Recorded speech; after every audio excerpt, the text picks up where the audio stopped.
Hello my sweet listeners, I hope you all like my video. Please subscribe my channel FM Story World and don't forget to like, comment and subscribe my channel. अगर आप सबको कोई भी novel की request करनी है तो हमारे टेलीग्राम चैनल को ज्वाइन कीजिए और कमेंट कीजिए. I will try my best to upload it. Thank you. ये स्टोरी तभी कंटिन्यू होगी जब इसमें अच्छी रिस्पॉन्स मिलेगी. Let's start. जब one unwanted child aggressive earth. Hi guys, ये मेरी न्यू स्टोरी है. प्लीज़ बाकी सब की तरह ही इसे भी अपना ढेर सारा प्यार देना. मुंबई इंटरनेशनल स्कूल के कैंटीन में इस वक्त 10 साल का लड़का, एक 8 साल का लड़का, एक 7 साल की लड़की और एक 6 साल की लड़की चारों बैठकर लंच कर रहे थे. तभी वहां पर किसी की गुस्से भरी आवाज सुनाई दी. अक्षत. इस आवाज को सुनकर टेबल पर बैठा हुआ 10 साल का लड़का, जिसका नाम अक्षत सिंघानिया था, उसने पलट कर देखा तो कैंटीन के दरवाजे पर इस वक्त एक उसी की उम्र का लड़का, जो दिखने में काफी हद तक उसी की तरह दिख रहा था, गुस्से से खड़ा था. उसकी शर्ट पर सिलवटें पड़ी हुई थी और उसकी आंखें गुस्से से लाल नजर आ रही थी. दरवाजे पर खड़े लड़के को देखकर अक्षत के होठों के कोने टेढ़े हो गए. तभी वह लड़का गुस्से से दनदनाता हुआ कैंटीन के अंदर आया. कैंटीन के अंदर मौजूद सभी लोगों का ध्यान जैसे ही उस लड़के की तरफ गया, सबके चेहरे पर डर नजर आने लगा. कैंटीन में बैठे बाकी तीनों बच्चों ने एक दूसरे की तरफ देखा. सबसे छोटी लड़की ने डरते हुए कहा, भाई इतने गुस्से में क्यों है? उस छोटी सी बच्ची के सवाल पर उसके बगल में बैठी उस 1 साल बड़ी बच्ची ने कहा, पता नहीं अनु. उसने इतना कहा ही था कि तब तक अर्थ उनके पास पहुंच चुका था. उसने गुस्से से अक्षत के पास आकर दांत पीसते हुए कहा, मेरे लैपटॉप की फाइल किसने डिलीट की थी? अर्थ के सवाल पर अक्षत ने मासूम सा चेहरा बनाते हुए कहा, ये तुम क्या कह रहे हो अर्थ? मैं ऐसा क्यों करूंगा? अक्षत ने इतना कहा ही था कि अर्थ ने एक जोरदार मुक्का उसके मुंह पर मार दिया. अक्षत जाकी कुर्सी पर बैठा हुआ था. अर्थ के मुक्का मारते ही वह मुंह के बल कुर्सी से नीचे गिर गया. ये देखकर बगल में बैठे हुए 8 साल के लड़के ने घबराते हुए कहा, अर्थ भाई आप ये क्या कर रहे हैं? उस लड़के की बात है सुनकर अर्थ ने दांत पीसते हुए कहा, अगर तुम्हारे मुंह से एक और शब्द निकला तो तुम बोलने के लायक नहीं रहोगे. अर्थ की धमकी सुनकर वह लड़का डर गया. वह दोनों लड़कियां उस लड़के से आकर चिपक गई. पहली वाली लड़की जो 7 साल की थी, उसने घबराते हुए कहा, धैर्य भाई. अर्थ भाई क्या करने वाले हैं? दूसरी वाली लड़की ने रोते हुए कहा, भाई मुझे डर लग रहा है. आज भाई इतने गुस्से में क्यों है?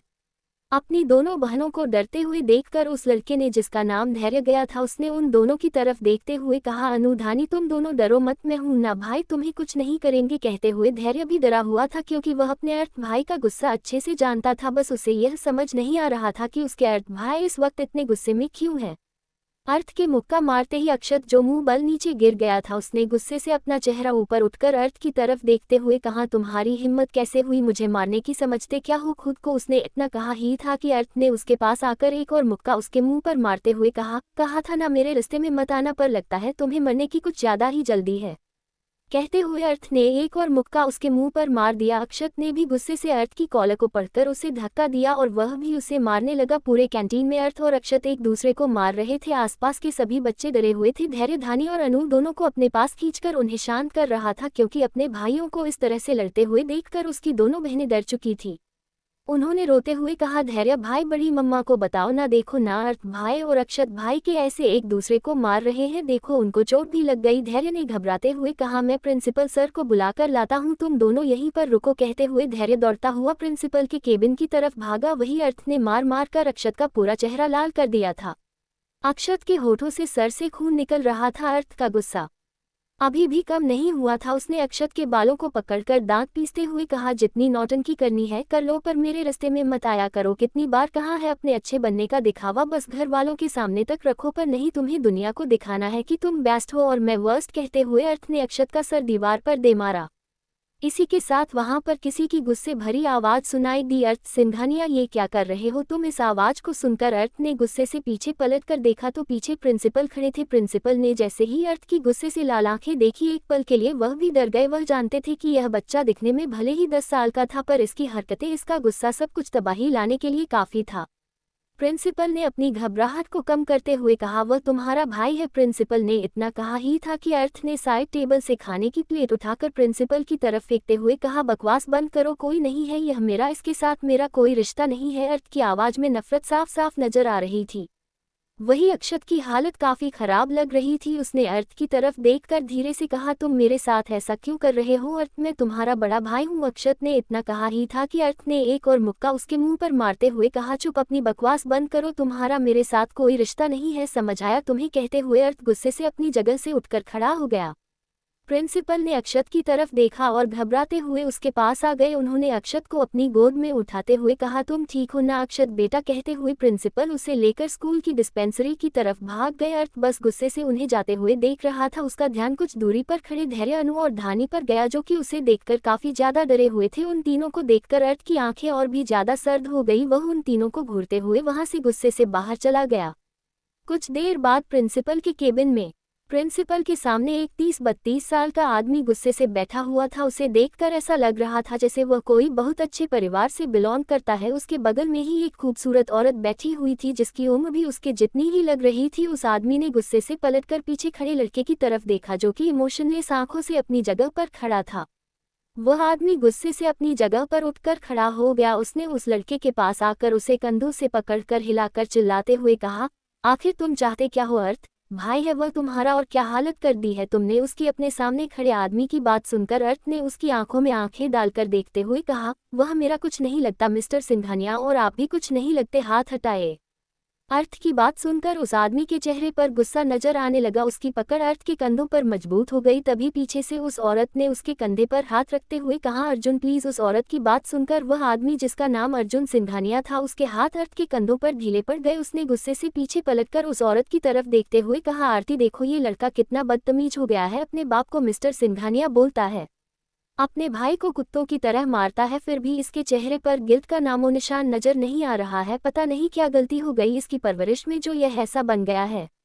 अर्जुन सिंघानिया की बात सुनकर उसकी पत्नी आरती ने आंसू भरी आंखों से अपने छोटे बेटे अर्थ की तरफ देखा जिसने उसके बड़े बेटे अक्षत को बहुत बुरे तरीके से मारा था।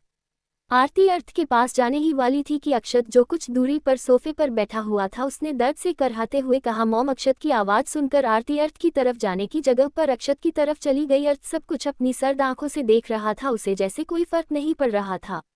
प्रिंसिपल ने अर्जुन सिंघानिया की तरफ देखते हुए कहा, मिस्टर सिंघानिया आपका छोटा बेटा बहुत ज्यादा एग्रेसिव है। गुस्सा आने पर वह किसी को भी मारने से पहले एक बार नहीं सोचता। पिछली बार इसने एक लड़के का सर फोड़ा था। आप जानते हैं कि आपका नाम की वजह से उसके पेरेंट्स ने एक्शन नहीं लिया था। प्लीज आप अपने बेटे को समझाएं, सिर्फ 10 साल का है वह और हरकतें आप समझ गए होंगे। कहते हुए प्रिंसिपल चुप हो गए। अर्थ अपनी लाल आंखों से गुस्से से प्रिंसिपल को घूर रहा था। उसकी आंखें देखकर एक पल के लिए प्रिंसिपल भी डर कर चुप हो गए। उन्होंने अपना चेहरा दूसरी तरफ फेरते हुए कहा, मिस्टर सिंघानिया अगर ऐसा ही चलता रहा तो हमें इस स्कूल से निकलना होगा, क्योंकि इसकी वजह से हर रोज स्कूल में कोई ना कोई तमाशा होता रहता है।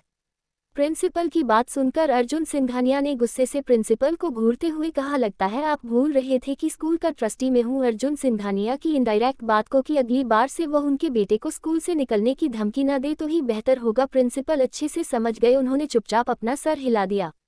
अर्थ अभी भी अपनी जगह पर खड़ा होकर इमोशनलेस आंखों से अर्जुन सिंघानिया को देख रहा था। अर्जुन सिंघानिया ने पलटकर देखा तो उनकी वाइफ आरती सिंघानिया उनके बड़े बेटे अक्षत के पास बैठकर उसकी चोटों को देखकर रो रही थी। वही अक्षत भी उनके सीने पर सर रखकर धीरे धीरे कुछ बोल रहा था।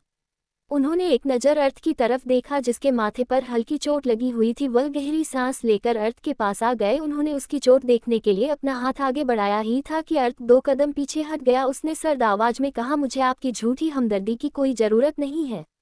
अपने प्यारे बेटे पर ध्यान दीजिए, बहुत चोट लगी है, उसे दर्द हो रहा होगा। कहते हुए अर्थ तेज कदमों से वहां से चला गया। अर्जुन सिंघानिया लाचारी भरी नजरों से अर्थ की तरफ देखने लगे। पीछे से आरती सिंघानिया ने रोते हुए कहा, आखिर अर्थ हमारे साथ ऐसे बर्ताव क्यों करता है जैसे हम उसके सौतेली माँ बाप हैं। कहते हुए उनकी आंखों से आंसू निकल रहे थे। कहने को तो अर्थ और अक्षत दोनों ट्विंस थे। दोनों के बीच में सिर्फ 15 मिनट का फर्क था, पर दोनों के बर्ताव में, दोनों के नेचर में जमीन आसमान का फर्क था। जहां पर ट्विंस भाइयों के बीच में गहरा प्यार होता था, इन दोनों के बीच में प्यार तो दूर की बात, नफरत भी इतनी ज्यादा थी कि ये दोनों एक पल के लिए भी एक दूसरे को बर्दाश्त नहीं कर सकते थे।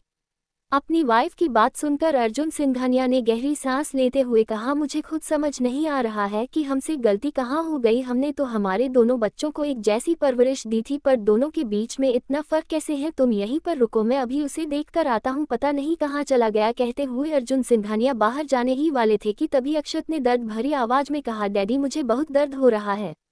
अक्षत की आवाज सुनकर अर्जुन सिंघानिया बाहर जाने की जगह पर उसके पास आ गया। आरती सिंघानिया उसे अपने सीने से लगाकर उसके सर की चोटों को देखकर रो रही थी। अर्जुन सिंघानिया ने उसकी बाकी बॉडी पर लगे हुए निशानों की तरफ देखा और गुस्से से कहा, पता नहीं आखिर इसके दिमाग में चलता क्या रहता है। वही केबिन के बाहर और अपने दोनों हाथ पैंट की पॉकेट में डालकर इमोशनलेस आंखों से उन तीनों की तरफ देख रहा था। उसने एक अजीब सी मुस्कुराहट के साथ कहा, एम आई अनवांटेड चाइल्ड?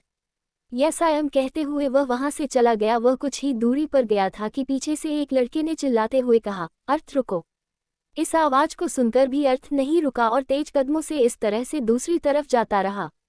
तभी पीछे से कोई उसकी पीठ पर कूद गया। अर्थ ने गुस्से से पीछे पलटकर चिल्लाते हुए कहा, what are you doing? Aditya पीछे खड़ा लड़का जो कि अर्थ की उम्र का लग रहा था, उसने क्यूट सा फेस बनाते हुए कहा, तुम रुक नहीं रहे थे तो फिर मुझे तुम्हारे ऊपर कूदना पड़ा। गुस्सा क्यों कर रहे हो? दिखाओ मुझे तुम्हें कहाँ चोट लगी है। अर्थ ने आदित्य को उंगली दिखाते हुए कहा, मैंने कहा ना मुझे दोस्त नहीं बनाने, इसलिए जितना हो सके मुझसे दूर रहो। कहते हुए अर्थ बाहर की तरफ जाने लगा। आदित्य ने उसके पीछे भागते हुए कहा, और मैंने कहा ना, मैंने तुम्हें अपना दोस्त मान लिया है। आदित्य मल्होत्रा एक बार जिसे अपना दोस्त मान लेता है उसका पीछा जिंदगी भर नहीं छोड़ना, फिर चाहे वह इंसान उसे अपना दोस्त माने या ना माने। कहते हुए आदित्य अर्थ के पीछे भागा। चटू, I am kind of my own kingdom. Hi guys, कैसे है आप सब? उम्मीद है अच्छे होंगे। कहानी का दूसरा एपिसोड है, अगर पसंद नहीं आ रही तो स्किप कर लो, पर आधा चैप्टर पढ़कर मत जाना। अर्थ आदित्य को इग्नोर करते हुए स्कूल के ग्राउंड के पिछले हिस्से में आकर बैठ गया जहां पर कोई भी नहीं आता था। आदित्य भी उसके बगल में आकर बैठ गया। आदित्य ने एक प्यारी सी मुस्कुराहट के साथ कहा, तुम्हें चोट लगी है, चलो हम डॉक्टर के पास चलते हैं। अर्थ ने उसे गुस्से से देखते हुए कहा, क्या तुम्हें मेरी बात समझ नहीं आती? मैंने कहा ना, मुझसे दूर रहो। मुझे पसंद नहीं है कि कोई मेरे पास आए। आदित्य ने अर्थ की बात सुनकर मासूम सा चेहरा बनाते हुए कहा, प्लीज मुझसे दोस्ती कर लो ना। पिछले 2 महीने से मैं तुम्हारे आगे पीछे घूम रहा हूँ, मुझे तुमसे दोस्ती करनी है। मैंने आज तक तुम्हारे जैसा लड़का कभी नहीं देखा। तुम कितने अमेजिंग हो, प्लीज मुझे अपने जैसा बना दो। सब बोलते हैं कि मैं बहुत डरपोक हूँ, मुझे तुम्हारे जैसा बनना है, प्लीज प्लीज मुझसे दोस्ती कर लो ना। कहते हुए आदित्य मासूम से बच्चे की तरह लग रहा था। अर्थ ने उसे घूरते हुए कहा, मेरे जैसे बदतमीज के साथ दोस्ती करके तुम्हें कुछ नहीं मिलेगा। कहते हुए अर्थ शून्य में निहारने लगा। आदित्य ने उसके गले में अपने दोनों बाहें डालते हुए कहा, कोई बात नहीं, तुम बदतमीज हो कैसे भी हो, आई डोंट केयर, मुझे बस तुम्हारा दोस्त बनना है, प्लीज मेरे दोस्त बन जाओ। आदित्य की बात सुनकर अर्थ ने उसे घूरकर देखा पर कुछ नहीं कहा। इस बार उसने मना नहीं किया था। ये सोचकर आदित्य खुशी से नाचने लगा। उसने अर्थ की तरफ देखते हुए कहा, वैसे तुमने अपने भाई को क्यों मारा? आदित्य ने इतना कहा ही था कि अर्थ ने गुस्से से उसकी तरफ देखकर दांत पीसते हुए कहा, गेट लॉस्ट।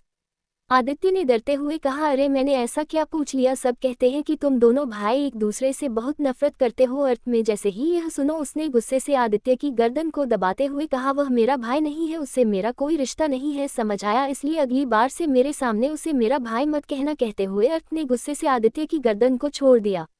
अर्थ ने काफी मजबूती से आदित्य की गर्दन को पकड़ा हुआ था, जिस वजह से आदित्य को ऐसा लगा जैसे वह मर ही जाएगा। उसने गहरी गहरी सांस से लेते हुए कहा, ओके ओके, मैं अगली बार से उसे तुम्हारा भाई नहीं कहूंगा, पर प्लीज इस तरह से गर्दन मत दबाना। अभी तो तुमसे दोस्ती की है, तुम इतनी जल्दी अपने इकलौते दोस्त की जान ले लोगे? आदित्य की बात सुनकर अर्थ ने कुछ नहीं कहा।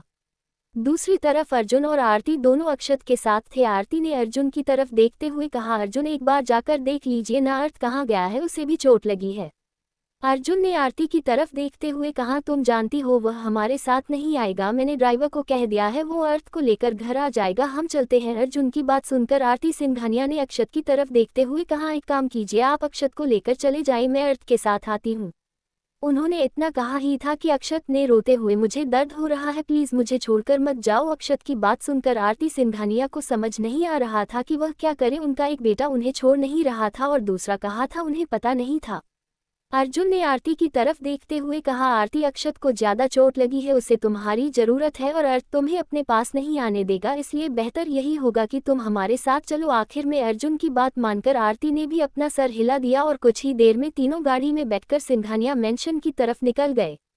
वही गार्डन के पिछले हिस्से में आदित्य लगातार अर्थ से बात करने की कोशिश कर रहा था, पर अर्थ चुपचाप बैठकर एक डायरेक्शन में देख रहा था। तभी पीछे से किसी ने कहा, अर्थ बाबा घर चलिए। अर्थ ने पीछे पलटकर देखा तो पीछे सिंघानिया मेंशन का बूढ़ा नौकर रामू खड़ा था।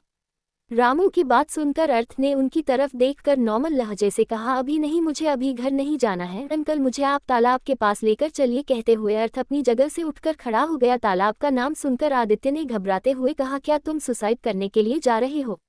आदित्य की बात सुनकर अर्थ ने घूर कर उसे देखा। आदित्य ने मासूम सा चेहरा बनाते हुए कहा, मुझे तुम्हारी फिक्र है, तुम मेरे नए दोस्त हो ना, और इस स्कूल के इकलौते दोस्त। मैं सच में तुम्हारे अलावा किसी को दोस्त नहीं बनाऊंगा। तुम्हें पसंद नहीं है ना कि कोई तुम्हारे आसपास आए। आदित्य की बात सुनकर अर्थ उसे घूरता हुआ ड्राइवर के साथ वहां से चला गया। आदित्य भी दौड़ता हुआ उसके पीछे आ गया। अर्थ अपनी गाड़ी के अंदर बैठने ही वाला था कि पीछे से आदित्य ने उसका हाथ पकड़ते हुए कहा, प्लीज मुझे भी अपने साथ लेकर चलो, मुझे भी अभी थोड़ी देर घर नहीं जाना। आदित्य के इस तरह से चिपकने की वजह से अर्थ इरिटेट हो चुका था, पर वह उसे बार बार खुद से दूर रहने के लिए कहकर भी थक चुका था, इसलिए उसने कुछ नहीं कहा और चुपचाप अंदर बैठ गया। आदित्य भी खुशी से उसके बगल में जाकर बैठ गया। ड्राइवर रामू खुद हैरान था, क्योंकि बचपन से लेकर आज तक अर्थ ने कभी किसी को दोस्त नहीं बनाया था। अगर कोई उससे दोस्ती करने की कोशिश भी करता तो अर्थ उसकी ऐसी हालत करता कि अगली बार से वह इंसान उसके सामने भी आने की हिम्मत नहीं करता था। कुछ देर बाद ड्राइवर रामू एक तालाब के पास अपनी गाड़ी को लेकर आ गया। गाड़ी के रुकते ही अर्थ दरवाजा खोलकर गाड़ी के बाहर आकर तालाब के किनारे पर बैठ गया। आदित्य भी उसके बगल में आकर बैठ गया। ड्राइवर रामू दूर से ये सब कुछ देख रहे थे। आदित्य ने अर्थ की तरफ देखते हुए कहा, मैं तुमसे कुछ पूछूं? अर्थ ने कुछ नहीं कहा। आदित्य ने मुंह बनाते हुए कहा, तुम बोलते क्यों नहीं हो? पैसे थोड़ी लगते हैं बोलने के। वैसे मैंने सुना है कि तुम सिंघानिया फैमिली के प्रिंस हो, पर तुम्हारा भाई सॉरी अक्षत सिंघानिया तुमसे बड़ा है, इसलिए फ्यूचर में वही सिंघानिया फैमिली का हेड होगा। आदित्य की बात सुनकर अर्थ, जो कि अब तक चुपचाप तालाब को घूर रहा था, उसने आदित्य की तरफ देखकर बेहद गहरी आवाज में कहा, I am not prince, I am kind of my own kingdom. Arth की बात सुनकर आदित्य अपनी बड़ी बड़ी आंखों से उसे देखने लगा। अर्थ की आंखों में एक अजीब सी आग नजर आ रही थी, जो किसी को भी अंदर तक कांपने के लिए मजबूर करने के लिए काफी थी। आदित्य ने बड़ी सी मुस्कुराहट के साथ कहा, बिल्कुल सही कहा तुमने, तुम्हें देखकर ही लगता है कि तुम फ्यूचर में बहुत ही ज्यादा कामयाब होने वाले हो, और मैं तुम्हारे साथ रहूंगा तो मैं भी थोड़ा बहुत कामयाब तो हो ही जाऊंगा। वैसे बताओ तुम्हारे घर पर कौन कौन है? मेरे घर पर तो मैं हूँ, मेरे पापा है, मेरी मॉम है, मेरे दादू है, मेरी दादी है और मेरी बहन है। आदित्य की बात पर अर्थ ने कुछ नहीं कहा। आदित्य अकेला बात कर रहा था और अर्थ चुपचाप गहरे तालाब को देख रहा था। तभी पीछे से ड्राइवर रामू ने कहा, अर्थ बाबा काफी देर हो गई है, थोड़ी देर में रात हो जाएगी, अब हमें घर निकालना चाहिए। ड्राइवर की बात सुनकर अर्थ अपनी जगह से उठकर खड़ा हो गया। आदित्य ने अर्थ की तरफ देखते हुए कहा, तुम मुझे मेरे घर छोड़ दो प्लीज। अर्थ ने उसे घूरते हुए कहा, मैंने तुम्हें अपने साथ आने के लिए नहीं कहा था, तुम्हें अपने घर कैसे जाना है ये तुम खुद डिसाइड करो, क्योंकि मैं तुम्हें कहीं नहीं छोड़ने वाला। कहते हुए अर्थ जाकर गाड़ी के अंदर बैठ गया। वही बेचारे आदित्य की हालत खराब हो गई। उसने आसपास देखा, तालाब के बड़े बड़े पेड़ थे और अब हल्का हल्का अंधेरा होने को आया था। उसने मासूम सा चेहरा बनाते हुए कहा, जालिम इंसान, तुम्हें इस मासूम से बच्चों के साथ ऐसा कैसे कर सकते हो? प्लीज मुझे अपने साथ लेकर चलो, क्या पता यहाँ पर कोई भूत नहीं चुड़ैल छुपी हुई हो जो मेरा किडनैप कर ले। आदित्य की बातों को इग्नोर करके अर्थ गाड़ी के अंदर जाकर बैठ गया। ड्राइवर रामू ने एक नज़र अर्थ की तरफ देखा। उन्हें समझ नहीं आ रहा था कि अर्थ क्या सच में इस लड़के को यहाँ पर छोड़कर जाना चाहता है। वह खुद से कुछ कह भी नहीं सकते थे, क्योंकि वह अर्थ के गुस्से से वाकिफ थे। काफी देर तक जब ड्राइवर रामू ने गाड़ी स्टार्ट नहीं की तो अर्थ ने गुस्से से कहा, लगता है कि आप भूल गए कि आपको गाड़ी चलानी है, मुझे देखना नहीं है। ड्राइवर रामू ने बाहर खड़े आदित्य की तरफ देखते हुए कहा, पर अर्थ बाबा वह लड़का। अर्थ ने बाहर खड़े आदित्य की तरफ देखकर गाड़ी का दरवाजा खोल दिया। आदित्य, जो कि अब लगभग रोने की तैयारी कर चुका था, दौड़ता हुआ जाकर गाड़ी के अंदर बैठ गया। अर्थ ने उसे घूरते हुए कहा, अगली बार से मेरे साथ आने की या मेरे आसपास भड़काने की हिम्मत मत करना, वरना सच में अकेला छोड़कर चला जाऊंगा। अर्थ की बात सुनकर आदित्य, जो कि डरा हुआ था, उसने अर्थ के ऊपर कूदकर उसे मजबूती से गले लगाते हुए कहा, मुझे पता है तुम मुझे अकेला छोड़कर नहीं जाओगे, तुम जैसे के साथ ऐसा करते हो। मैं तुम्हारे साथ अच्छा हूं तो तुम मेरे साथ बुरा क्यों करोगे? मैं तुम्हारा पीछा नहीं छोड़ूंगा, तुम्हें मुझसे दोस्ती करनी ही होगी। आदित्य की जिद के सामने अब अर्थ हार मान चुका था। उसने आदित्य की तरफ देखते हुए कहा, ठीक है, पर याद रखना मुझसे दोस्ती करने की एक शर्त है, तुम किसी और से दोस्ती नहीं कर सकते। अर्थ की बात सुनकर आदित्य ने कुछ देर तक कुछ सोचा और बड़ी सी मुस्कुराहट के साथ कहा, तुमसे दोस्ती करने के बाद मुझे किसी और की जरूरत भी नहीं है, पक्का वाला प्रॉमिस, मैं किसी से और से दोस्ती नहीं करूंगा। अर्थ ने कुछ भी नहीं कहा। कुछ देर बाद ड्राइवर रामू आदित्य को उसके मेंशन छोड़ने के बाद अर्थ को लेकर सिंघानिया मेंशन पहुंच। सिंघानिया मेंशन मुंबई का एक आलीशान मेंशन था। इसकी नींव आज से 200 साल पहले सिंघानिया परिवार के मुखिया ने रखी थी और अब इस परिवार के मुखिया थे राम सिंघानिया। राम सिंघानिया के 3 बेटे थे, अर्जुन सिंघानिया, आलेख सिंघानिया, अपूर्व सिंघानिया। उनके बड़े बेटे अर्जुन के 2 जुड़वा बेटे थे, अक्षत सिंघानिया और अर्थ सिंघानिया। उनके दूसरे बेटे आलेख सिंघानिया की एक बेटी थी, अनुश्री सिंघानिया, और उनके छोटे बेटे अपूर्व सिंघानिया का एक बेटा था, धैर्य सिंघानिया, और बेटी धानी सिंघानिया। कार के रुकते ही अथर्व ने एक नज़र घूरकर पूरे मेंशन की तरफ देखा और दरवाजा खोलकर एटीट्यूड से अपने दोनों हाथ पैंट की पॉकेट में डालकर उसी तरह से चलता हुआ मेंशन की तरफ अपने कदम बढ़ने लगा। आसपास के सभी बॉडीगार्ड्स उसे देखकर अपना सर झुकाकर खड़े हो गए। मेंशन के अंदर कदम रखते ही उसका ध्यान लिविंग रूम में बैठे अपने पूरे परिवार पर गया, जो कि इस वक्त एक दूसरे के साथ बातें कर रहे थे। अर्थ उन सबको इग्नोर करता हुआ सीढ़ियों से ऊपर अपने रूम की तरफ जाने लगा। वह अभी मुश्किल से पहले सीढ़ी तक ही पहुंचा था कि पीछे से उसके कानों में उसके दादाजी राम सिंघानिया की आवाज पड़ी, अर्थ रुकिए। अपने दादाजी की आवाज सुनते ही अर्थ के कदम उसकी जगह पर ही रुक गए। उसने उनकी तरफ देखते हुए कहा, व्हाट हैपेंड? राम सिंघानिया ने अर्थ की तरफ देखा। उसके चेहरे पर अभी भी चोट के निशान नजर आ रहे थे, जिन्हें देखकर वह अपनी जगह से उठकर खड़े हो गए। उनकी उम्र 60 साल थी। राम जी अर्थ के पास आकर खड़े हो गए। उन्होंने प्यार से उसका चेहरा अपने हाथ में भरते हुए कहा, आपको दर्द हो रहा है? अर्थ ने उनकी आंखों में आंखें डालकर देखते हुए कहा, आपको क्या फर्क पड़ता है? राम जी ने प्यार से कहा, पोते हैं आप हमारे, आपकी चोट से हमें फर्क क्यों नहीं पड़ेगा? राम जी की बात सुनकर अर्थ ने टेढ़ी मुस्कुराहट के साथ कहा, रियली दादाजी, मुझे तो लगा कि आपको सिर्फ अपने प्यारे पोते अक्षत की चोट से फर्क पड़ता है। जरा जाकर देख लीजिए अपने प्यारे पोते को, कहीं बेचारा रो ना रहा हो। और रही मेरी चोट की बात, तो मुझे आपकी हमदर्दी की कोई ज़रूरत नहीं है। कहते हुए अर्थ ने राम जी के हाथों को अपने चेहरे से हटा दिया और उसी तरह से चलता हुआ सीढ़ियों से ऊपर चला गया। राम जी ने लाचारी की भरी नज़रों से उसकी तरफ देखते हुए खुद से कहा, आखिर क्यों आप हम सबसे इतना दूर हो गए हैं? अर्थ उन्होंने इतना कहा ही था कि पीछे से उनकी बीवी विशाखा जी ने उनके कंधे पर हाथ रखते हुए कहा, हमारा अर्थ हमसे बहुत दूर जा चुका है। काश हमने बचपन से उन दोनों के बीच में फर्क नहीं किया होता, तो शायद आज अक्षत की तरह ही अर्थ हम सब के साथ घुलमिल के रहते। विशाखा जी की बात सुनकर राम जी के चेहरे पर गिल्ट नजर आने लगा। कहीं ना कहीं जो कुछ भी हो रहा था, इसमें सबसे बड़ी गलती उनकी ही थी। वही अर्थ तेज कदमों से चलता हुआ सेकंड फ्लोर पर आ गया। वह कॉरिडोर से कोने में बने एक रूम की तरफ अपने कदम बढ़ने लगा। अभी वह वहां से गुजर ही रहा था कि एक रूम के अंदर से उसे अक्षत की आवाज सुनाई दी, मॉम, मैंने अर्थ से कुछ नहीं कहा था। पता नहीं वह बेफिजूल में मुझे क्यों मार रहा था। मैं तो उससे बहुत प्यार करता हूँ, वह तो मेरा छोटा भाई है मॉम, पर वह मुझसे नफरत क्यों करता है? अक्षत की बात सुनकर अर्थ के कदम उसकी जगह पर ही रुक गए। उसने गुस्से से अपने हाथ की मुट्ठी बंद कर दरवाजे की तरफ देखा और तेज कदमों से वहां से अपने रूम के अंदर आ गया। अर्थ का रूम अंदर से बेहद अजीब था। ग्रे और ब्लैक डेकोरेशन से डेकोरेट किया गया ये रूम काफी नेगेटिव वाइब्स देता था। रूम में कई सारे कंप्यूटर लगे हुए थे। अर्थ अपनी चोट की परवाह किए बिना एक कंप्यूटर के सामने आकर बैठ गया। उसने विंडो ओपन की और मशीन की स्पीड से कीबोर्ड पर अपनी उंगलियां चलने लगा। कुछ देर बाद उसके होठों के कोने टेढ़े हो गए। अर्थ रिलैक्स होकर कुर्सी पर बैठ गया। तभी टेबल पर रखा हुआ एक अजीब सा दिखने वाला मोबाइल बजने लगा।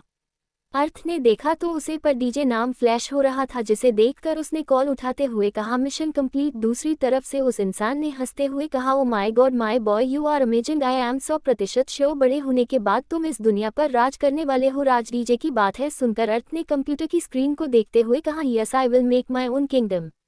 गाइस प्लीज आप सब मेरे चैनल को वर के प्यार कीजिए और प्लीज आप मेरे चैनल को सब्सक्राइब कीजिए और मेरे टेलीग्राम चैनल को ज्वाइन कीजिए। आपकी सपोर्ट की मुझे बहुत ज़्यादा ज़रूरत है। Let's continue. चैप्टर 3, अर्थ का गुस्सा एक्सीडेंट। ही गाइस, कैसे हैं आप सब? उम्मीद है कि आपको मेरी यह नई कहानी पसंद आ रही होगी। प्लीज़ आप सबसे रिक्वेस्ट है, मुझे रिव्यू दीजिए और अगर पसंद नहीं आ रही है तो आप मत पढ़िए, पर बेफिजूल में चैप्टर ओपन मत कीजिए। Back on story. अर्थ की बात सुनकर दूसरी तरफ से डीजे ने हंसते हुए कहा, बिल्कुल तुम अपना खुद का किंगडम बनाओगे, तुम्हें सिंघानिया नाम की जरूरत नहीं पड़ेगी अपने नाम के पीछे, ये तुम्हारे डीजे का तुम पर यकीन है? डीजे की बात सुनकर अर्थ ने अपनी आंखों को बंद करते हुए कहा, मुझे सिंघानिया से कोई मतलब नहीं है। अर्थ की आवाज में बेहद नफरत झलक रही थी। दूसरी तरफ से डीजे ने हंसते हुए कहा, वह सब छोड़ो, मुझे बताओ नेक्स्ट टारगेट तुम कब तक कंप्लीट करोगे? अर्थ ने लैपटॉप की तरफ देखते हुए कहा, उनका सिक्योरिटी सिस्टम बहुत ज़्यादा स्ट्रांग है, उसे तोड़ने में मुझे कम से कम 3 दिन लगेंगे। अर्थ की बात सुनकर डीजे ने परेशानी भरी आवाज़ में कहा, पर हमारे पास 3 दिन का वक्त नहीं है, अगर हो सके तो तुम ये काम 2 दिन के अंदर अंदर करो, क्योंकि उसके बाद मुझे दुबई के लिए निकलना है। डीजे की बात पर अर्थ ने लैपटॉप की स्क्रीन को घूरते हुए कहा, okay I will tree, but मैं गारंटी नहीं दे सकता। अर्थ की बात सुनकर डीजे ने मुस्कुराते हुए कहा, मुझे पता है तुम कर लोगे, इनफैक्ट तुम एक ही दिन में कर लोगे, यह मेरा तुम पर यकीन है। डीजे की बात सुनकर अर्थ ने कहा, क्या आप मुझ पर इतना यकीन करते हैं? अर्थ की बात सुनकर दूसरी तरफ से डीजे ने हंसते हुए कहा, तुम जानते हो ना, मैंने तुम्हें अपना पोता माना है। मेरे बाद ये किंगडम भी तुम्हें ही संभालना है और अपने किंगडम का भी ध्यान तुम्हें ही रखना है। तुम पर यकीन नहीं करूंगा तो किस पर करूंगा? डीजे की बात सुनकर अर्थ ने अपनी आंखों को बंद करते हुए कहा, मुझे आपसे मिलना है दादाजी। डीजे का फुल फॉर्म अर्थ के मुंह से दादाजी सुनकर डीजे ने हंसते हुए कहा, तो फाइनली तुमने मुझे दादाजी कह ही दिया। मुझे तो लगा था कि वह राम सिंघानिया बुरा ही लकी है जो तुम उसे दादाजी कहते हो, पर अब मैं प्राउड के साथ कह सकता हूँ कि मैं भी लकी हूँ। डीजे की बात सुनकर अर्थ ने कुछ नहीं कहा, वह भी कुछ बोलते ही वाला था कि अचानक से उसके कानों में किसी की गहरी गहरी सांस लेने की आवाज़ सुनाई। अर्थ ने मोबाइल को अपने हाथ में लेते हुए कहा, डीजे स्टॉप। कहते हुए अर्थ अपनी पैनी नज़रों से अपने पूरे रूम में आसपास देखने लगा। काफ़ी देर तक अपने रूम में नज़र घुमाने के बाद भी उसे कुछ नज़र नहीं आया। तभी अर्थ अपनी जगह से उठकर खड़ा हो गया। उसने अपने बेड के पास आकर कुछ देर तक बेड को घूरा और झटके से नीचे झुका।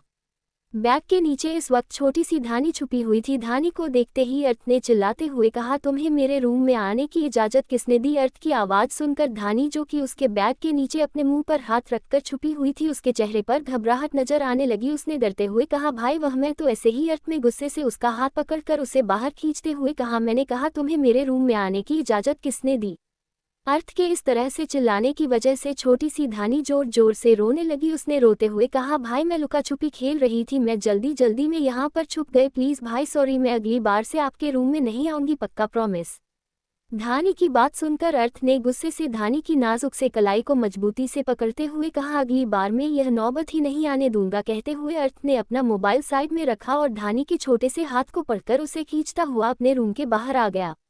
धानी अर्थ के मजबूती से पकड़ने की वजह से जोर जोर से रो रही थी, पर अर्थ को जैसे उसके रोने से कोई फर्क ही नहीं पड़ रहा था। उसने बाहर आकर धानी को अपने रूम के बाहर निकाल कर चिल्लाते हुए कहा, अगली बार से अगर यह मेरे रूम में आई तो मैं इसकी टांगें तोड़ दूंगा।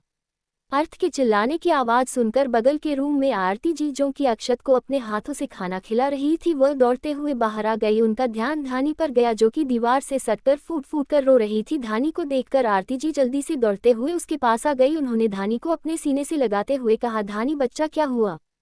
धानी ने रोते हुए कहा, भाई बहुत बुरे हैं, बहुत बुरे, उन्होंने मुझे मारा, देखो। कहते हुए वह अपनी कलाई को दिखाने लगी। धनी की कलाई पर लाल निशान बन चुके थे, क्योंकि अर्थ ने उसकी कलाई को काफी मजबूती से पकड़ा हुआ था। आरती जी ने गुस्से से सामने खड़े अर्थ की तरफ देखकर चिल्लाते हुए कहा, आखिर तुम चाहते क्या हो? मुझे तो समझ नहीं आता कि तुम मेरे बेटे हो भी या नहीं। एक तरफ मेरा बेटा अक्षत है जो अपने छोटे भाई बहनों का ध्यान रखना है, और दूसरी तरफ तुम हो जो हर वक्त हर पल उन्हें टॉर्चर करते रहते हो। क्या तुम्हें यह नजर नहीं आया कि तुम्हारी बहन सिर्फ 5 साल की है, उसे कितना दर्द होगा? आरती जी की बात सुनकर अर्थ उन्हें इमोशनलेस आंखों से घूरने लगा। उससे जैसे उनकी बातों से कोई फर्क नहीं पड़ रहा था। अक्षत भी उनकी आवाज़ सुनकर ऊपर आ चुका था। लिविंग रूम में मौजूद लोगों ने भी धानी के रोने की और आरती जी के चिल्लाने की आवाज़ सुन ली थी।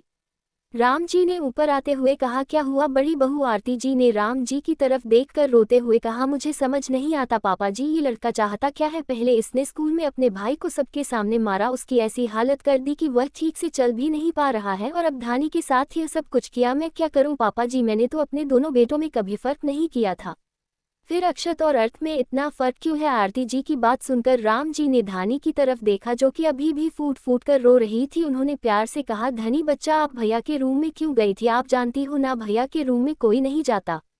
राम जी की बात सुनकर धनी ने उनके पैरों से लिपटते हुए कहा, दादू मैं बस छुपाना छुपी खेल रही थी और मैं भैया के रूम में चली गई। मैं बाहर निकलने वाली थी पर भैया आ गए, मुझे डर लगता है भैया से, इसलिए फिर मैं उनके बेड के नीचे छुप गई। भैया बहुत बुरे हैं, अक्षत भैया सबसे अच्छे हैं। धनी की बात सुनकर अर्थ, जो कि अब तक चुप था, उसने उसे घूरते हुए कहा, तुम्हारे अक्षत भैया अच्छे हैं ना, तो उनके आसपास रहा करो और जितना हो सके मुझसे दूर रहा करो, वरना सच में अगली बार तुम्हारी दोनों टांगें तोड़ दूंगा। मेरे रूम में कदम रखने के बारे में सोचना भी मत। कहते हुए अर्थ गुस्से से अपने रूम के अंदर चला गया। पीछे से धनी की मॉम ईशा की, जो कि घर की छोटी बहू थी, उन्होंने गुस्से से कहा, दीदी आपका बेटा एक नंबर का बदतमीज है, क्या हालत कर दी है मेरी छोटी सी बच्ची की। कहते हुए ईशा जी ने धानी को अपनी गोद में उठा लिया। धनी ने रोते हुए कहा, भैया बहुत बुरे, धनी कभी उनसे बात नहीं करेगी। ईशा जी ने प्यार से कहा, ओके मेरा बच्चा, आप उनसे बात मत करना, उनके रूम में कभी नहीं जाना, वह बहुत बुरे हैं। ओके। कहते हुए ईशा जी वहां से धनी को लेकर चली गई। बाकी सब भी धीरे धीरे वहां से चले गए। आरती जी आंसू से भरी आंखों से अर्थ के रूम को देख रही थी। पीछे से राम जी ने उनके कंधे पर हाथ रखते हुए कहा, आरती बेटा आरती जी ने पलटकर राम जी की तरफ देखते हुए कहा, मेरा बेटा क्यों बदल गया, पहले तो वह ऐसा नहीं था, वह तो अब मुझे मॉम भी नहीं कहता। मेरी परवरिश में कहाँ गलती हो गई पापा जी, मैंने तो हमेशा दोनों को एक जैसा ही प्यार देने की कोशिश की थी, उसे क्यों लगता है कि मैं सिर्फ अक्षत से प्यार करती हूँ।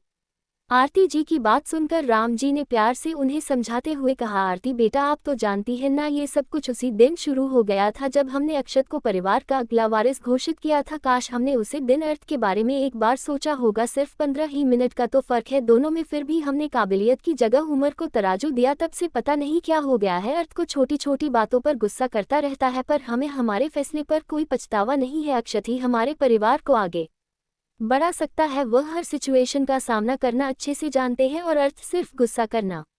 राम जी की बात सुनकर आरती जी ने कुछ नहीं कहा, तभी पीछे से अक्षत ने प्यार से कहा, मोम प्लीज रोना बंद कीजिए, अर्थ आज नहीं तो कल समझ जाएगा कि वह गलत कर रहा है। कहते हुए अक्षत ने आरती जी के पास आकर उनके आंसू साफ किया। अक्षत को देखकर राम जी ने मुस्कुराते हुए कहा, यही है हमारा समझदार बच्चा, कभी कोई शिकायत का मौका नहीं दिया आपने हमें हमें आप पर प्राउड फील होता है बेटा। राम जी की बात सुनकर अक्षत ने प्यारी सी मुस्कुराहट के साथ कहा, थैंक यू दादाजी, वैसे क्या आपने अपनी दवाई ली? राम जी ने मुस्कुराते हुए कहा, लेने के लिए जा रहे हैं बेटा। कुछ देर बाद वह तीनों भी वहां से चले गए। अगली सुबह के 9:30 बजे अर्थ इस वक्त मेंशन के सामने खड़ा था। ड्राइवर उसकी गाड़ी लेने के लिए गया था, तभी बाहर से अक्षत दौड़ता हुआ अर्थ के पास आया। उसने अर्थ की तरफ देखकर प्यार से कहा, अर्थ क्या आज मैं तुम्हारे साथ तुम्हारी गाड़ी में आ जाऊं? वह क्या है ना, आज मेरे ड्राइवर अंकल की तबीयत खराब है, वह कार नहीं चला पाएंगे। अक्षत का हाथ अपने कंधे पर देखकर अर्थ ने गुस्से से उसे खुद से दूर धक्का देते हुए कहा, मुझसे दूर रहा करो और तुम्हें जहां जाना है अपने आप जाओ, मेरी गाड़ी में या मेरे आसपास रहने के बारे में सोचना भी मत। अर्थ की बात सुनकर अक्षत ने मासूम सा चेहरा बनाते हुए कहा, अर्थ प्लीज मुझे स्कूल के लिए देर हो जाएगी, आज हमारा असाइनमेंट सबमिट करना है। दूसरा कोई ड्राइवर भी यहाँ पर नहीं है और पापा चाचू सब लोग ऑफिस जा चुके हैं। अक्षत की बात को इग्नोर करके अर्थ ड्राइवर के आने का इंतजार करने लगा। तभी ड्राइवर रामू ने अर्थ की तरफ देखते हुए कहा, चलिए बाबा। अर्थ जाकर चुपचाप गाड़ी की पिछली सीट पर बैठ गया। तभी अक्षत ने चिल्लाते हुए कहा, दादी माँ देखिए ना, अर्थ मुझे अपने साथ नहीं लेकर जा रहा है, मेरे ड्राइवर की तबीयत खराब है, मुझे स्कूल जाने में देर हो जाएगी।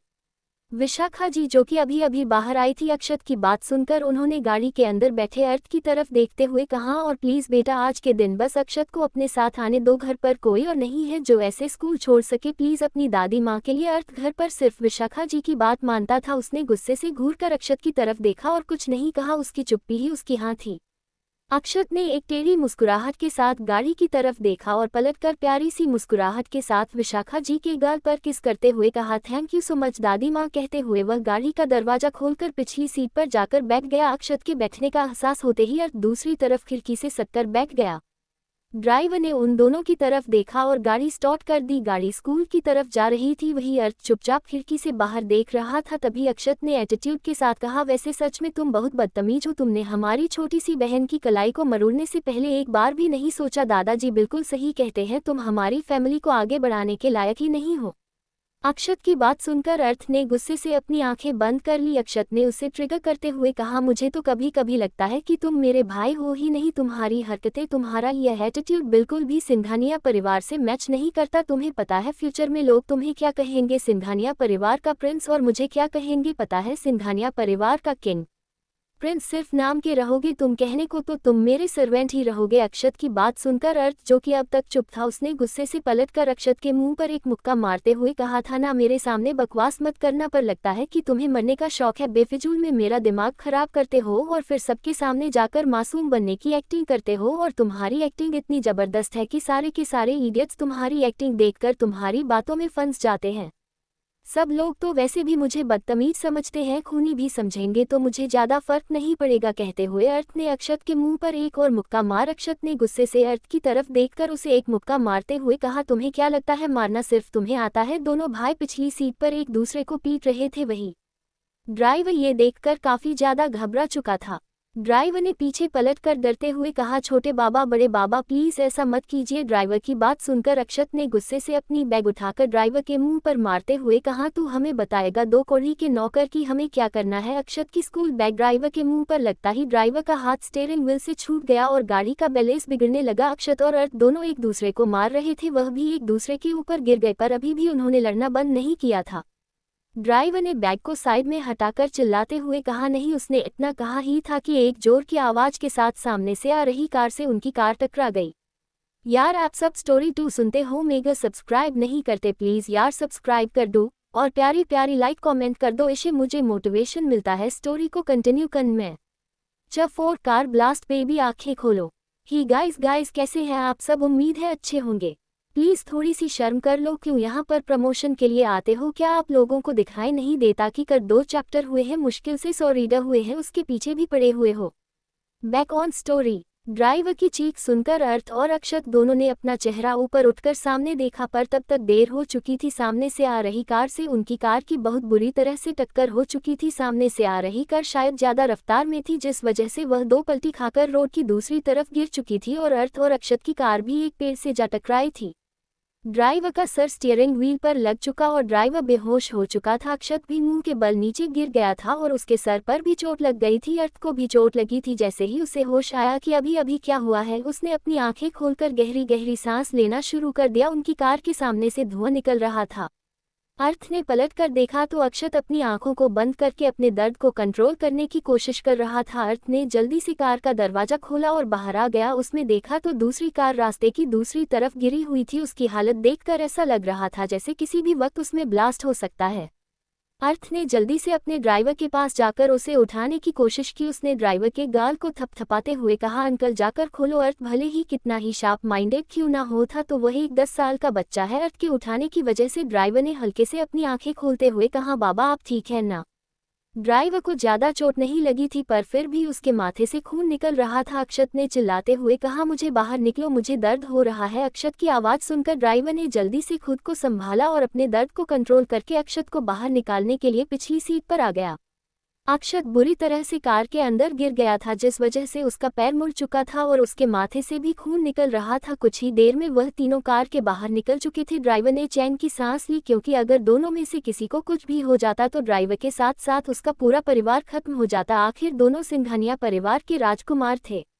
ड्राइवर का ध्यान दूसरी तरफ गिरी गाड़ी पर गया, जिसे देखते ही ड्राइवर ने घबराते हुए कहा, उसके अंदर कौन था? अक्षत ने चिल्लाते हुए कहा, छोड़ो, कोई भी हो, हमें क्या करना है? जल्दी से किसी को कॉल करो, मुझे मॉम चाहिए, मुझे दर्द हो रहा है। अक्षत की बात सुनकर ड्राइवर ने कहा, पर हमें देखना चाहिए कि अंदर कौन है। अर्थ ने गुस्से से कहा, चलो मेरे साथ। अर्थ की बात सुनकर अक्षत ने कहा, तुम्हारी वजह से हम मरते मरते बचे हैं और तुम फिर से वहां पर जाकर मरना चाहते हो। तुम्हें जाना है तो जो ड्राइवर अंकल कहीं नहीं आएंगे, मैं ठीक से खड़ा भी नहीं हो पा रहा हूँ। अर्थ ने गुस्से से अक्षत की तरफ देखा और दौड़ता हुआ गाड़ी के पास आ गया। उसने देखा तो गाड़ी उल्टी पलटी हुई थी। उसे कुछ भी समझ नहीं आ रहा था। उसने जैसे तैसे दरवाजा खोलकर अंदर कौन है देखने की कोशिश की। दरवाजा खुलते ही उसके सामने एक खून से सना हाथ आ गया। अर्थ ने चिल्लाते हुए कहा, आप ठीक तो है? कहते हुए अर्थ ने उस आदमी को उठाने की कोशिश की। शायद उस आदमी की सांसें थम चुकी थी। तभी दूसरी तरफ से उसे किसी के रोने की आवाज सुनाई दी। कुछ देर तक आवाज सुनने के बाद अर्थ ने हैरानी से कहा, बच्चा।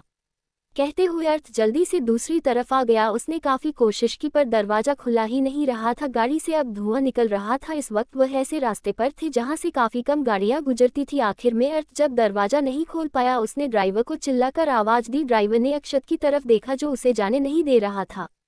अर्थ तेज कदमों से चलता हुआ उन दोनों के पास आ गया। उसने गुस्से से अक्षत को धक्का देते हुए कहा, तुम मर जाओ यहाँ पर। कहते हुए अर्थ ड्राइवर को खींचता हुआ गाड़ी की तरफ ले आया। अर्थ और ड्राइवर दोनों मिलकर गाड़ी का दरवाजा खोलने की कोशिश कर रहे थे, पर दरवाजा शायद अटक चुका था। ड्राइवर ने घबराते हुए कहा, बाबा हमें चलना चाहिए, धुआं निकल रहा है, किसी भी वक्त ये गाड़ी ब्लास्ट हो सकती है। अर्थ ने चिल्लाते हुए कहा, चुपचाप दरवाजा खोलो। उसने इतना कहा ही था कि अंदर से बच्चों के रोने की आवाज और तेज हो गई। वही अक्षत गुस्से से गाड़ी के पास रोड पर बैठा हुआ था। उसके पैरों पर चोट लग गई थी, जिस वजह से वह खड़ा नहीं हो पा रहा था। उसने चिल्लाते हुए कहा, तुम्हें मैं छोड़ूंगा नहीं। अर्थ आज तुम्हारी वजह से ये सब कुछ हुआ है। तुम्हें इसके लिए अगर मैंने डांट नहीं पड़वाई तो मेरा नाम भी अक्षत नहीं। अक्षत गुस्से से लगातार अर्थ को कुछ न कुछ बोल रहा था, पर अर्थ को कोई फर्क नहीं पड़ रहा था। अर्थ और ड्राइवर ने जैसे तैसे दरवाजा खोल दिया। दरवाजा खोलते ही उनके सामने एक औरत का खून से भरा चेहरा नजर आया, जिसने अपनी बाहों में एक छोटी सी बच्ची, जिसकी उम्र 2.5 से 3 साल के आसपास लग रही थी, उसने उसे मजबूती से पकड़ के रखा था।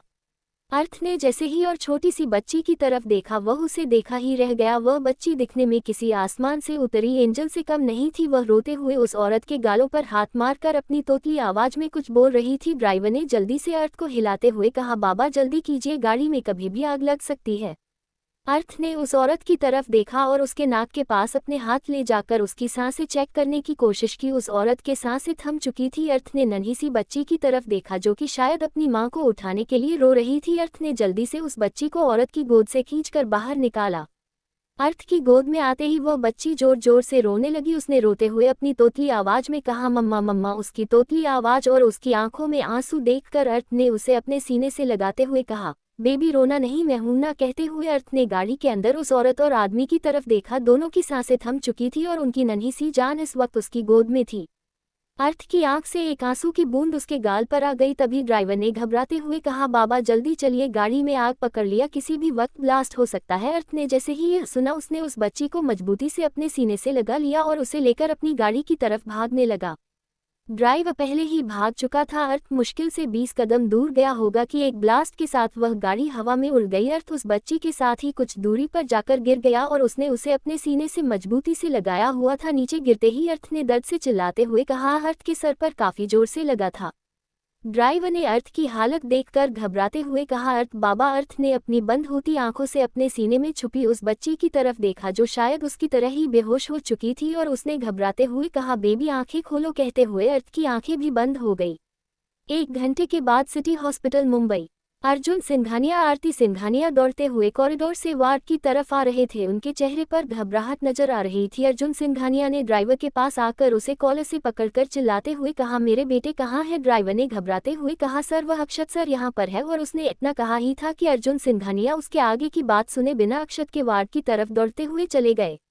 आरती सिंघानिया ने आंसू भरी आंखों से ड्राइवर की तरफ देखते हुए कहा, अर्थ कहाँ है। ड्राइवर ने दूसरे वार्ड की तरफ इशारा करते हुए कहा, अर्थ बाबा यहाँ है। आरती सिंघानिया जल्दी से अर्थ के वार्ड में चली गई। अर्थ इस वक्त बेहोश बेड पर लेटा हुआ था। उसके माथे पर पट्टी बंधी हुई थी, हाथों पर भी खरोचों के निशान थे। अर्थ की हालत देखकर आरती सिंघानिया की आंखों से आंसू निकलने लगे। उन्होंने अर्थ के पास आकर उसके माथे को चूमते हुए कहा, मेरा बच्चा।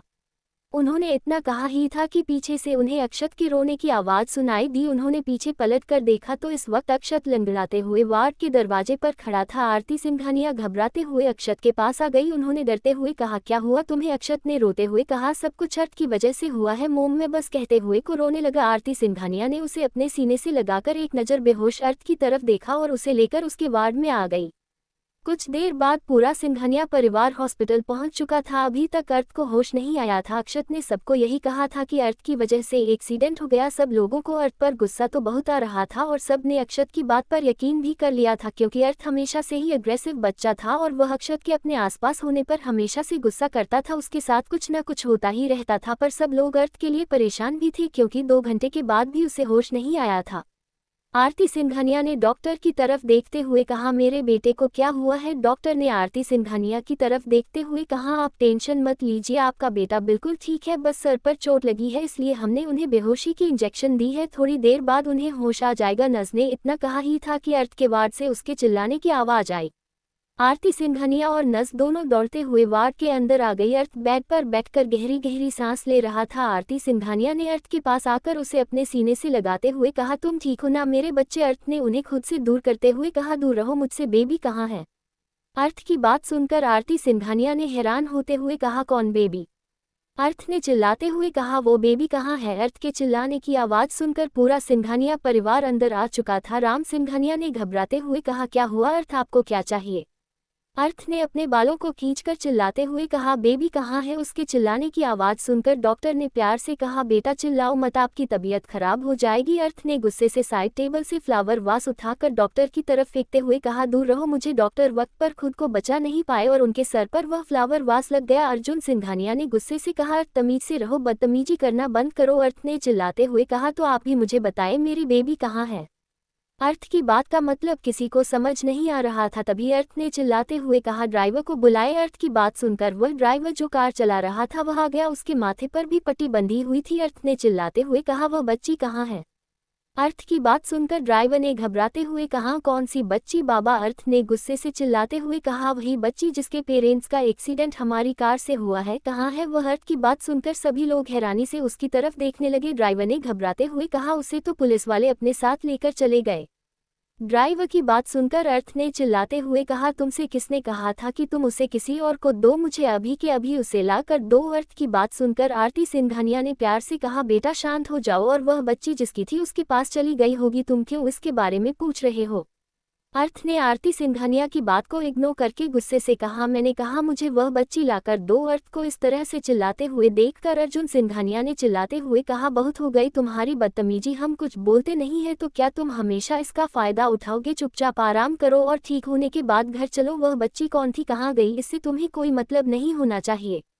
अर्जुन सिंघानिया की बात सुनकर अर्थ ने गुस्से से चिल्लाते हुए कहा, मुझे उसे लाकर दो। कहते हुए उसने साइड टेबल पर रखा हुआ नाइफ उठाकर अपने हथेली पर रखते हुए कहा, अगर मेरी बात नहीं मानी तो मैं सच में अपनी हथेली काट लूंगा। अर्थ की बात सुनकर सिंघानिया परिवार के लोग डरी हुई नजरों से उसकी तरफ देखने लगे। अर्जुन सिंघानिया ने एक गुस्से से कहा, पागलपन बंद करो अर्थ, तुम छोटे बच्चे नहीं हो। अर्जुन सिंघानिया की बात सुनकर अर्थ ने चिल्लाते हुए कहा, इसलिए मुझे मेरी बेबी लाकर दीजिए वरना मैं सच में यह पागलपन करूंगा। अर्थ की बात सुनकर सिंघानिया परिवार के लोगों को समझ नहीं आ रहा था कि एक अजनबी बच्ची जिसे वह जानता भी नहीं है उसके लिए अर्थ ऐसी हरकत क्यों कर रहा है, जबकि आज तक उसे कभी भी किसी के साथ इमोशनल अटैचमेंट नहीं थी।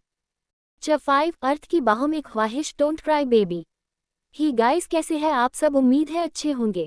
प्लीज़ आप सब से रिक्वेस्ट है कंप्लीट चैप्टर पढ़ा कीजिए वरना मेरी स्टोरी रिजेक्ट हो जाएगी, और अगर ऐसा हुआ तो मैं इसे कंटिन्यू नहीं कर पाऊंगी। और फेक रीड यहाँ पर आकर तुम लोगों को क्या मिलता है? नहीं पढ़ना तो मत आओ ना यार, क्यों दूसरों को परेशान करते हो? अगर ऐसे ही मेरी कहानी को खराब करने की कोशिश करोगे तो तुम सबको कीड़े पड़ेंगे, नरक में जाओगे, सत्यानाश होगा तुम सबका। Very very back on story. Arth की हरकत देखकर पूरा सिंघानिया परिवार सदमे में जा चुका था। अर्जुन सिंघानिया भले ही अर्थ पर कितना ही गुस्सा क्यों ना करे, पर वह अर्थ से बहुत प्यार करते थे। आरती सिंघानिया ने रोते हुए कहा, इसे जो चाहिए वह लाकर दीजिए, मेरे बेटे को कुछ नहीं होना चाहिए। अर्जुन सिंघानिया ने अपने गुस्से को कंट्रोल करते हुए कहा, ओके तुम ये पागलपन करना बंद करो, मैं अभी पता लगाता हूँ कि वह लड़की कहाँ है। कहते हुए अर्जुन सिंघानिया ने ड्राइवर की तरफ देखा। ड्राइवर ने घबराते हुए कहा, सर उसे तो पुलिस वाले अपने साथ लेकर चले गए, शायद वह पुलिस स्टेशन में होगी, उसके पेरेंट्स की ऑन द स्पॉट डेथ हो गई थी। ड्राइवर की बात सुनकर अर्जुन सिंघानिया ने अर्थ की तरफ देखते हुए कहा, तुम यहीं पर रुको, मैं अभी उसे पुलिस स्टेशन लेने के लिए जा रहा हूँ। अर्थ ने कहा, नहीं मैं भी आपके साथ आ रहा हूँ, मुझे अपने साथ लेकर चलिए। अर्जुन सिंघानिया ने गुस्से से कहा, अर्थ तुम्हारी तबीयत ठीक नहीं है, यहीं पर आराम करो। अर्थ ने भी गुस्से से कहा, मैंने कहा ना मुझे उसके पास जाना है, मतलब जाना है, मुझे अपने साथ लेकर चलिए। आखिर में अर्जुन सिंघानिया को अर्थ की जिद के सामने हार माननी पड़ी। उन्होंने अर्थ के पास आकर उसकी तरफ देखते हुए कहा, अगर तुम आना चाहते हो तो तुम्हें मेरी गोद में आना होगा। अर्थ ने गुस्से से अपना चेहरा फेरते हुए कहा, मैं छोटा बच्चा नहीं हूँ, मुझे चलना आता है, मैं चल सकता हूँ। अर्जुन सिंघानिया ने हंसते हुए कहा, तुम छोटे बच्चे नहीं हो यह मैं भी जानता हूँ, पर तुम्हें इस वक्त चोट लगी है, बोलो अगर तुम मेरी गोद में आना चाहते हो तभी मैं तुम्हें अपने साथ लेकर जाऊंगा वरना नहीं। अर्थ ने गुस्से से अर्जुन सिंघानिया की तरफ देखा। उन्होंने आगे बढ़कर अर्थ को अपनी गोद में उठा लिया। आरती सिंघानिया आंसू भरी आंखों से सब कुछ देख रही थी। वहीं राम सिंघानिया के चेहरे पर काफी अजीब एक्सप्रेशन थे। उन्होंने ड्राइवर की तरफ देखा और आंखों के इशारे से उसे कुछ पूछा। ड्राइवर ने अपना सर झुकाते हुए अपना सर हिला दिया। कुछ ही देर में अर्जुन सिंघानिया अर्थ को लेकर अपनी गाड़ी में बैठकर पुलिस स्टेशन के लिए निकल चुके थे। अर्थ चुपचाप खिड़की की तरफ से रखकर बैठा हुआ था। अर्जुन सिंघानिया ने अर्थ के चेहरे की तरफ देखा और धीरे से कहा कि तुम्हें दर्द हो रहा है। अर्थ ने उनके सवाल पर कुछ नहीं कहा। इस वक्त उसका दिल बहुत बेचैन हो रहा था। उसे उस छोटी सी बच्ची का मासूम सा चेहरा, उसकी तोतली आवाज में मामा मामा कहना सब कुछ घूम रहा था। अर्जुन सिंघानिया ने अर्थ को जवाब न देते हुए देखकर ज्यादा रिएक्ट नहीं किया, क्योंकि उनका यह नालायक बेटा ऐसा ही था। उन्होंने अपना मोबाइल निकालकर इंस्पेक्टर को कॉल किया। दूसरी तरफ से कोई कॉल उठा ही नहीं रहा था। अर्जुन सिंघानिया को गुस्सा आ रहा था, पर इस वक्त वह गुस्से से काम नहीं ले सकते थे। 1 घंटे के बाद अर्जुन सिंघानिया की कार पुलिस स्टेशन के बाहर आकर रुकी। ड्राइवर ने जल्दी से उतरकर दरवाजा खोल दिया। अर्थ बिना अर्जुन सिंघानिया का इंतजार किया दरवाजा खुलते ही दौड़ता हुआ पुलिस स्टेशन के अंदर भागा। अर्जुन सिंघानिया ने गुस्से से कहा, अर्थ रुको, पर अर्थ ने उनकी बात नहीं सुनी। अर्थ को अंदर आते हुए देखकर पुलिस स्टेशन के चौकीदार ने उसे गुस्से से देखते हुए कहा, छोटे बच्चे तुम कहाँ अंदर आ रहे हो? यह कोई गार्डन नजर आ रहा है तुम्हें जो तुम घूमने के लिए अंदर आ रहे हो? ये पुलिस स्टेशन है, यहाँ पर तुम्हारे जैसे छोटे बच्चे नहीं आते। खुद के लिए छोटा बच्चा सुनकर अर्थ ने गुस्से से कहा, बिल्कुल चुप, मैं यहाँ पर अपनी बेबी को लेने के लिए आया हूँ, मुझे अंदर जाने दो। अर्थ की बात सुनकर इंस्पेक्टर ने गुस्से से उसके हाथ को पकड़ते हुए कहा, तुम अंदर नहीं जा सकते। अर्थ ने अपने हाथ की तरफ देखा और अपने पैरों को ट्वीट करके एक जोरदार लात इंस्पेक्टर के पैरों पर मार दी। इंस्पेक्टर के मुंह से एक चीख निकल गई। इंस्पेक्टर ने गुस्से से कहा, पकड़ो इस बदतमीज बच्चे को। उन्होंने इतना कहा ही था कि पीछे से अर्जुन सिंघानिया ने गुस्से से कहा, हिम्मत भी मत करना, अर्जुन सिंघानिया का बेटा है वह। अर्जुन सिंघानिया की आवाज़ सुनकर इंस्पेक्टर ने डरते हुए अपना चेहरा ऊपर उठाकर देखकर कांपती हुई आवाज़ में कहा, मिस्टर सिंघानिया आप यहाँ पर, क्या यह आपका बच्चा है? अर्जुन सिंघानिया ने गुस्से से अर्थ के पास आते हुए कहा, मैंने कहा था ना मेरे लिए रुको, पर तुम्हें ही कुछ ज़्यादा जल्दी थी। अर्थ ने उनकी बात को इग्नोर करते हुए कहा, इसे पूछिए मेरी बेबी कहाँ है? अर्थ की बात सुनकर इंस्पेक्टर ने कंफ्यूज होते हुए कहा, बेबी ये कौन है? अर्थ ने गुस्से से कहा, मुंबई इंटरनेशनल स्कूल के रास्ते पर दोपहर में एक एक्सीडेंट हुआ था, उस एक्सीडेंट में एक औरत और आदमी की जान चली गई थी, वहां पर एक छोटी सी बच्ची थी, वह बच्ची कहाँ है? अर्थ की बात सुनकर इंस्पेक्टर को जैसे कुछ याद आया, उन्होंने कहा, वह छोटी सी बच्ची, उसे तो हमने अनाथ आश्रम भेज दिया। इंस्पेक्टर की बात सुनकर अर्थ ने चिल्लाते हुए कहा, तुम्हारी हिम्मत कैसे हुई मेरी बेबी को अनाथ आश्रम भेजने की? अर्थ की बात सुनकर इंस्पेक्टर ने कहा, पर वह बच्ची अनाथ हो चुकी है, उसकी फैमिली में उसके पेरेंट्स थे, उसके पेरेंट्स ने भागकर शादी की थी, जिस वजह से उसकी फैमिली में कोई और नहीं है, हम उसे पुलिस स्टेशन में नहीं रख सकते थे, इसलिए हमने उसे अनाथ आश्रम भेज दिया। अर्थ ने गुस्से से कहा, कौन से अनाथ आश्रम में है वह? इंस्पेक्टर ने कहा, आशियाना अनाथ आश्रम। अर्थ ने अर्जुन सिंघानिया की तरफ देखते हुए कहा, मुझे आशियाना अनाथ आश्रम लेकर चलिए। अर्जुन सिंघानिया अर्थ के चेहरे की बेचैनी देखकर हैरान थे। अर्थ को आज से पहले उन्होंने गुस्से के अलावा कोई भी इमोशन एक्सप्रेस करते हुए नहीं देखा था, ना वह कभी हंसता था ना कभी वह रोता था, वह सिर्फ गुस्सा करता था। अर्जुन सिंघानिया को कुछ न बोलते हुए देखकर अर्थ ने उनके हाथ को हिलाकर चिल्लाते हुए कहा, मैंने कहा मुझे अनाथ आश्रम लेकर चलिए। अर्जुन सिंघानिया जैसे होश में वापस आए, उन्होंने अर्थ की तरफ देखा और उसका हाथ पकड़कर चुपचाप गाड़ी की तरफ अपने कदम बढ़ने लगे। उन्होंने अपने बेटे के चेहरे की तरफ देखा, उनका बेटा आज उन्हें बेचैन दिख रहा था। उन्होंने खुद से कहा, एक अजनबी लड़की जिसे ये जानता भी नहीं है, उसके लिए यह इतना पागल क्यों हो रहा है? भगवान आखिर चल क्या रहा है? ये सब कुछ कहते हुए अर्जुन सिंघानिया अर्थ को लेकर गाड़ी के अंदर आकर बैठ गए। अर्थ बेचैनी सी गाड़ी से बाहर देख रहा था, उसने अपनी आंखें बंद की, उसकी आंखों के सामने बार बार उस छोटी सी बच्ची का रोता हुआ चेहरा घूम रहा था। उसने धीरे से कहा, आई एम सॉरी बेबी, मैं तुम्हारे पास आ रहा हूँ, मैं तुम्हें कुछ नहीं होने दूंगा। अर्जुन सिंघानिया अर्थ के चेहरे की तरफ ही देख रहे थे, वह कुछ कहना चाहते थे पर वह जानते थे कि उन्हें अपने सवाल के बदले जवाब नहीं मिलने वाला है। करीब 1 घंटे के बाद अर्जुन सिंघानिया की गाड़ी मुंबई के बाहर बने आशियाना अनाथ आश्रम के सामने आकर रुकी। यह अनाथ आश्रम सिंघानिया परिवार के ट्रस्ट के अंदर ही आता था। अर्जुन सिंघानिया को देखते ही गेट पर मौजूद गार्ड ने सलाम करते हुए कहा, अर्जुन साहब। अर्जुन सिंघानिया ने गार्ड की तरफ देखते हुए कहा, कुछ जरूरी काम था। कहते हुए उन्होंने देखा तो अर्थ गाड़ी का दरवाजा खोलकर दौड़ता हुआ अनाथ आश्रम के अंदर चला गया था। सिंघानिया परिवार हमेशा से ही गरीबों को कई सारी चीज डोनेट करता था और यहाँ पर हर साल हर किसी के जन्मदिन पर कपड़े और काफी कुछ बांटा जाता था, पर अर्थ आज से पहले कभी भी यहाँ पर नहीं आया था। अर्जुन सिंघानिया भी दरवाजा खोलकर अंदर आ गए। अर्थ तेजी से दौड़ता हुआ अनाथ आश्रम के अंदर आ गया, जहां पर छोटे से लेकर बड़े बच्चों तक एक दूसरे के साथ मस्ती कर रहे थे। अर्थ बेचैनी से चारों तरफ सिर्फ उस छोटी सी बच्ची को ढूंढ रहा था। काफी देर तक सभी बच्चों में उसे तलाश करने के बाद भी अर्थ को वह नजर नहीं आई। उसने चिल्लाते हुए कहा, मेरी बेबी कहाँ है? पीछे से अर्जुन सिंघानिया ने अर्थ के पास जाते हुए कहा, तुम शांत हो जाओ, वह यही कही होगी, मैं पूछता हूँ, पर तुम अपने अग्रेशन को कम करो, हर जगह गुस्सा दिखाना जरूरी नहीं होता। अर्जुन की बात सुनकर अर्थ ने कुछ नहीं कहा, वह बस बेचैनी से सभी बच्चों में उस छोटी सी बच्ची को ढूंढ रहा था। तभी एक औरत अर्जुन सिंघानिया के सामने आ गई। उसने अपने दोनों हाथ जोड़ते हुए कहा, अर्जुन साहब आप यहाँ पर, यह अनाथ आश्रम की केयरटेकर थी, इनका नाम करुणा जी था। करुणा जी की बात सुनकर अर्जुन ने कहा, करुणा, क्या आज यहाँ पर कोई छोटी बच्ची आई है? अर्जुन सिंघानिया की बात सुनकर करुणा जी ने कुछ सोचते हुए कहा, हाँ आज यहाँ पर 3 छोटी बच्ची आई है। आप कौन सी वाली बच्चों की बात कर रहे हैं? अर्थ जो कि अब तक चुप था, उसने बेचैनी से कहा, उसकी नीली आंखें थी, उसका छोटा सा चेहरा दिया, वह बिल्कुल एंजल की तरह ब्यूटीफुल थी, कहाँ है वह?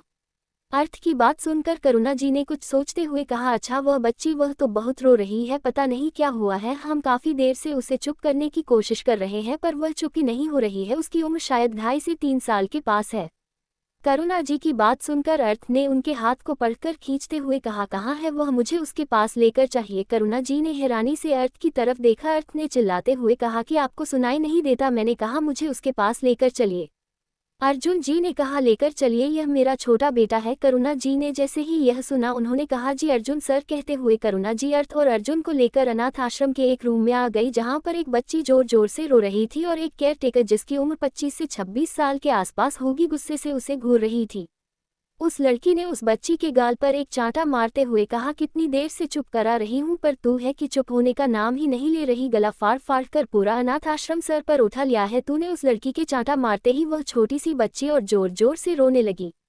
अर्थ जो कि अभी अभी दरवाजे पर पहुंचा था, जैसे ही उसने ये देखा उसका चेहरा गुस्से से लाल हो गया। वह तेज कदमों से चलता हुआ अंदर आ गया। उसने उस छोटी सी बच्ची को झटके से अपने सीने से लगाते हुए कहा, बेबी डॉन, टकराए में आ गया हूँ। अर्थ को अपने पास देखकर वह बच्ची अपनी नीली नीली आंसू भरी आंखों से उसे देखते हुए तोतली आवाज में कुछ बोलने की कोशिश करने लगी, मम्मा मम्मा ताहिए। अर्थ ने उसे अपने सीने से लगाते हुए कहा, डॉन टकराए, मैं तुम्हें बहुत सारी चॉकलेट दूंगा, रोना बंद करो। अर्थ की बात सुनकर वो बच्ची उसके सीने में अपना छोटा सा चेहरा छुपाकर सीसकती लगी। वही करुणा जी ये देखकर हैरान थी, क्योंकि इस बच्ची को यहाँ पर आकर 2.5 घंटे से ज्यादा का वक्त हो चुका था, पर ये लड़की चुप होने का नाम ही नहीं ले रही थी। करुणा जी खुद परेशान हो गई थी। उन्होंने उस लड़की की तरफ देखा, उन्होंने भी उस छोटी सी बच्ची को मारते हुए देख लिया था। उन्होंने गुस्से से कहा, छवि यहाँ पर तुम्हें बच्चों का ध्यान रखने के लिए रखा गया है, उनके साथ इस तरह से बर्ताव करने के लिए नहीं। क्या तुम्हें नजर नहीं आता वह बच्ची कितनी छोटी है? छवि ने अपना चेहरा झुकते हुए कहा, मैं तो बस उसे चुप कर रही थी, ये लड़की रो रही थी इसलिए मुझे थोड़ा गुस्सा आ गया। उसने इतना कहा ही था कि अर्थ ने उस छोटी सी बच्ची को खुद से दूर करके पलटकर उसे लड़की की तरफ देखते हुए कहा, तुम्हारी हिम्मत कैसे हुई मेरी बेबी को मारने की? कहते हुए उसके बालों को पकड़कर खींच लिया। अर्जुन सिंघानिया ने जैसे ही ये देखा उन्होंने गुस्से से कहा, अर्थ यह क्या कर रहे हो तुम? अर्थ ने अर्जुन सिंघानिया की तरफ देखते हुए कहा, इसे अभी के अभी यहाँ से निकालिए वरना मैं इसे छोड़ूंगा नहीं। अर्थ की गुस्से भरी आवाज सुनकर अर्जुन सिंघानिया ने हैरानी से अपने बेटे की तरफ देखा। उनका बेटा हमेशा से ही बागी था, ना वह किसी की सुनता था, ना उसे किसी से कोई मतलब था, पर वह अपनी बात मनवाने के लिए किसी भी हद तक जा सकता था। अर्जुन सिंघानिया ने गुस्से से अपनी आंखों को बंद करते हुए कहा, करुणा जी आप इस लड़की को अभी के अभी यहाँ से निकाल दीजिए। छवि ने रोते हुए कहा, प्लीज ऐसा मत कीजिए, मैं अगली बार से ऐसा कभी नहीं करूंगी। अर्जुन सिंघानिया कुछ कहते इससे पहले ही अर्थ ने कहा, चुपचाप यहाँ से निकल जाओ वरना चलने लायक नहीं रहोगी। अर्थ की आवाज में एक अजीब सा गुस्सा था जिसे महसूस करके छवि चुपचाप डर के मारे चुप हो गई। तभी वह बच्ची जो कि अर्थ के दूर करने की वजह से चुपचाप थी और जोर जोर से रोने लगी। अर्थ ने उसे अपनी गोद में उठाकर प्यार से उसे अपने सीने से लगाते हुए कहा, मैं आ गया हूं ना बेबी डॉन, टिकराई, क्या तुम्हें भूख लगी है? अर्थ की बात सुनकर वह बच्ची अर्थ के चेहरे को देखने लगी। उसने अपनी छोटी छोटी उंगलियों से अर्थ के गालों को टच करते हुए कहा, ख्वा हे शको बुबू तहिए। उस बच्ची के टूटे फूटे शब्द समझकर अर्थ में साइड में रखी हुई दूध की बोतल उठाकर उसके मुंह में डाल दी। वह बच्ची भी चुपचाप अर्थ के हाथ से दूध पीने लगी। उसने अपना सर अर्थ के सीने पर रखा हुआ था और अर्थ उसके सर पर हाथ फेरते हुए उसे दूध पिला रहा था। करुणा जी और अर्जुन सिंघानिया हैरानी से ये सब कुछ देख रहे थे। आज के लिए बस इतना ही। कैसा लगा आज का एपिसोड कमेंट बॉक्स में जरूर बताना। अगर आप कहानी को लेकर अपडेट जानना चाहते हैं तो मेरी व्हाट्सएप चैनल पर मुझे ज्वाइन कर लीजिए। आप सबको एजा किसी भी नॉवल की रिक्वेस्ट करनी है तो मेरे टेलीग्राम चैनल को ज्वाइन कीजिए, मैं जरूर अपलोड करूंगी। नीचे डिस्क्रिप्शन में टेलीग्राम चैनल का लिंक दिया है मैंने। और please like comment and subscribe FM story channel.